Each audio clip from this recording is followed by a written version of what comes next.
Under Dubai tenancy law, the landlord is responsible for maintenance and for repairing any defect that affects the tenants' use of the property, unless the contract says otherwise. Those last 5 words are where every maintenance dispute lives. And whatever the dispute, the answer is never to stop paying rent. The default rule first. Article 16 of the tenancy law places maintenance and repair on the landlord. The air conditioning that fails in August, the water heater, the leak working through the ceiling, by default, his problem, at his cost. But the article allows the parties to agree otherwise, and Dubai's market has agreed otherwise with enthusiasm. Somewhere in most tenancy contracts sits a minor maintenance clause. The tenant covers repairs below a threshold, commonly 500 to 1,000 dirhams, but it is whatever your contract says, and the landlord covers what sits above it. So the first move in any maintenance dispute is not a phone call. It is reading your own contracts, slowly, for 3 things. The threshold number, what counts as maintenance versus what counts as a defect, and who carries the air conditioning specifically, because chiller fees, servicing, and outright failure are 3 different questions, and good contracts treat them differently.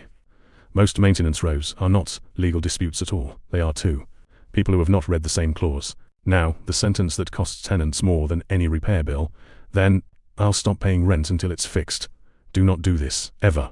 Withholding rent is not a recognized remedy in Dubai, and here is what it actually does. It converts your maintenance dispute into your landlord's eviction ground.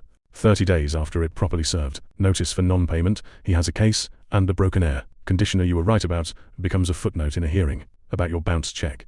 You never trade a strong claim for a weak defense. Pay the rent and fight the maintenance issue as what it is. Fight it in sequence, because in a maintenance dispute, the sequence is the evidence. First, written notice of the defect, email, dated.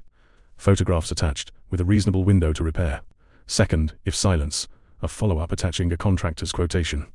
So the cost of the failure now has a number on it. Third, the decision point. Either remedy, recover, you fix it, keep every invoice and pursue the cost, or escalate the documented file. Notice how each letter you send is a piece of evidence being manufactured in the right order. By the third document, you are not a frustrated tenant. You are a party with a paper trail. Emergencies compress the sequence. They do not delete it. A burst pipe at midnight is not a moment for a notice letter, and a reasonable window. Act, stop the damage, get the repair done.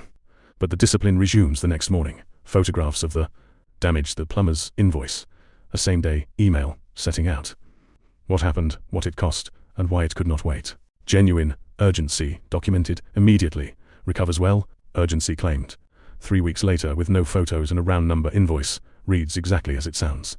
And where there is a real safety issue, electrics, gas, structural movements, say so in writing at once. Because a landlord on notice of a safety defect is in a very different position from one who was never told. This is where the structured attempt earns its place in the middle of the sequence. The position read answers the clause questions. Threshold, defect, air conditioning, in minutes, rather than arguments. The evidence check confirms your notice trail holds, and the resolution letter puts the landlord's advisor in front of a documented remedy and recover claim with a defined response window. Most maintenance disputes resolve there because the alternative, defending an ignored leak with photographs against him, is not a case anyone advises taking to a hearing. Pre-legal. Rental dispute resolution, the step before you file, is rarely more mechanical than it is here. Disputed A operates the attempt at a fixed fee. The details are on the site, and if it does not resolve, the branches are, as they always are. File. Properly, a documented maintenance file is a clean IDC matter. Or, if the repair is small, and the tenancy is ending anyway, let the arithmetic tell you to walk away. The RDC decides disputes. Most disagreements don't need deciding, they need resolving. A maintenance dispute is usually a contract reading exercise, attached to a demand letter. Escalation is a decision, not a default. Next episode, leaving early, what breaks, what it costs, and why. Abandoning the property is the one move that loses the negotiation. Before it starts,